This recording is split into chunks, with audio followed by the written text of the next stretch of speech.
How many people have really died in different countries because of coronavirus, either directly or indirectly? It's really hard to be exact, but one of the best measures to use is what's known as excess deaths. That means the number of deaths above what we might expect to see in normal circumstances. To work it out, you take the number of people who've died from any cause in a given period of time, a week or a month say. You can then compare that with the average number of deaths that occurred in the same period, usually over the previous 5 years. As an example, we're going to look at 3 countries with high numbers of coronavirus deaths in Europe. And to try to make the comparison more accurate, we're taking an 8-week period, starting from the week in which the 5th coronavirus death was recorded in each country.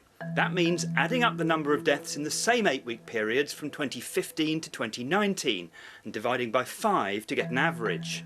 The difference between that average and the number we have for 2020 is the excess deaths for that 8-week period during the pandemic. It's still not a perfect measure, but in the UK that number is about 50,928.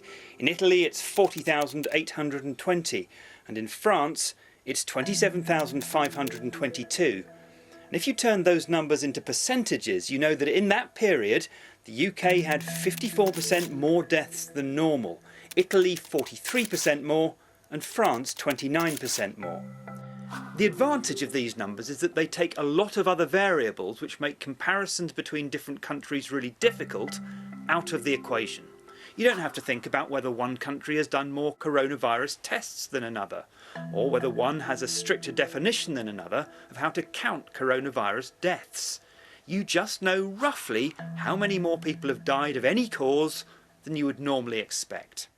There are still other factors to take into account. If you're comparing different countries, as well as asking if they reached the peak of the outbreak at different times, you need to know if one has an older population than another, or if having had so many excess deaths early in the year, they will now have far fewer next winter. So statisticians are never entirely satisfied, but measuring excess deaths gives you a pretty good idea of what's been going on.